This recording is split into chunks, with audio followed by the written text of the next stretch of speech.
Hurricane Ian caused a lot of trouble here on the Sun Coast, and more than a month later, many communities still have piles of debris. Well, that debris can mean a different kind of trouble with critters and creatures, and not the kind we want to have.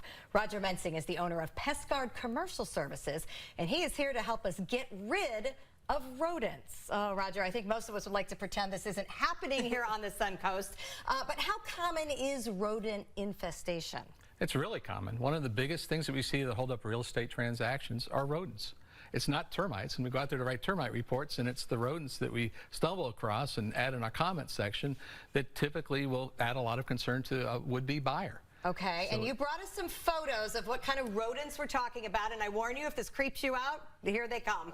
They look cute enough, but not at my house. Well, you know, and he was pretty happy. You know, you I see think him, he is at my house. Is that Frank or John? We'll get to what's at Linda's house. All right, so this is what lives naturally here on the Sun Coast. Right, I mean, we're in their habitat. And where do they live? Are they a wooded creature? They are, and to them, this looks like home, or did look like home until a few of the trees got rearranged. Yeah, Ian knocked down their trees. And now they're on the hunt for a new place to hang out. And the storm has caused so much destruction that he's got endless places to want to move into now. All right, so he's moving out of the woods, or maybe just saw destruction and debris and thought, ooh, that would be new. So storm debris is a concern for rodent infestation. Oh, absolutely. Well, the storm actually will cause them to move from their homes. Their homes have been destroyed, flooded, whatever it may be. So now they've got to find new places to live.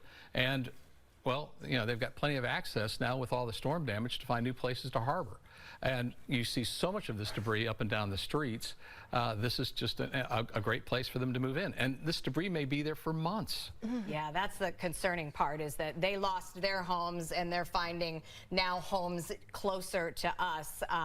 This is something I think all of us have dealt with, just little pieces and parts missing from our roofs. You know, it didn't take a lot of wind for the majority of the home viewers to have fascia blown out. Right.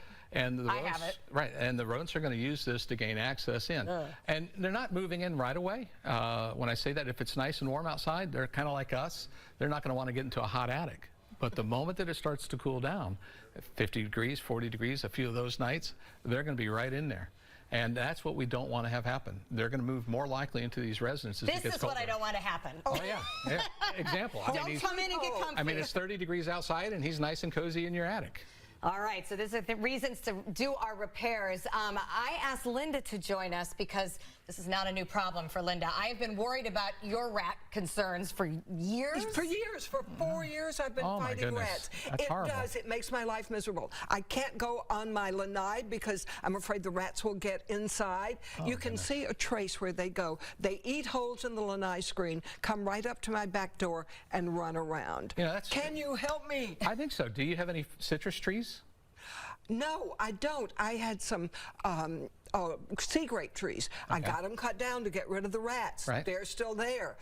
But also there's a big pile of debris in front of my house from the storm. Yeah, that's another thing that they're going to be wanting to move into.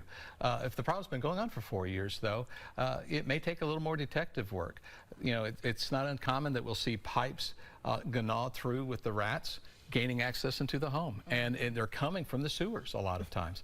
The municipalities and cities used to bait the sewers, and when they stopped doing that, we saw an influx of rat infestations. So when you go to someone's home, especially like Linda's, who has a chronic problem, what's kind of your first mode of attack? Well, you know, interviewing you typically is the first thing we want to do, and then start investigating any of the signs around the structure. What's unique about your structure that's drawing the rodents in? Why do they like my house so sometimes much? It's the pet food that's being left outside. Have no pets. Right. Well, we can mark that one off our list as part of being a detective. Yeah, no, I like this.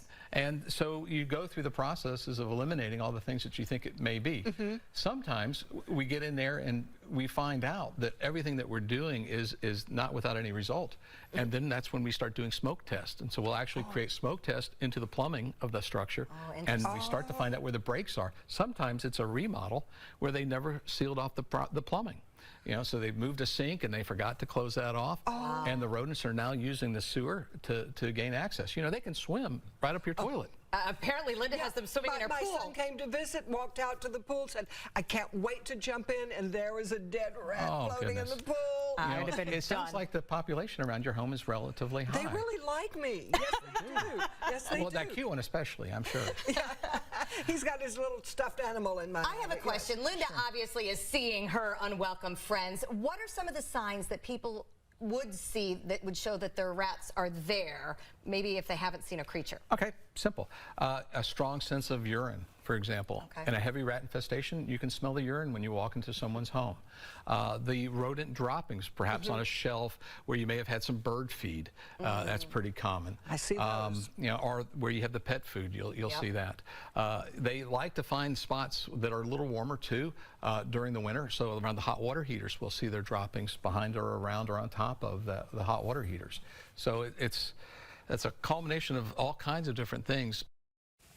All right, for more information on how to get rid of the pesky critters, you can go to pestguardyourhome.com. And Linda, you followed up right away with PestGuard. They came over. Yes, I did. They came over full force. There were like 3 trucks, 4 cars, and this is scientific. They went through my house. I said, I have none in my house. I have none in my attic. He just found footsteps, rat footsteps in my attic, and of course rat droppings in my attic. So they're living in your attic and you didn't even know I it. did You not only know saw that. them outside. I can't go in my lanai because they eat through the screen. I replace the screen. They eat right back through it. Yes, and they come. There's nothing in there except 4 chairs. They come back around, and you see those droppings all the time. For 4.5 years, I've tried to get rid of these rats. They say scientifically they can do it, and I believe it. Exciting.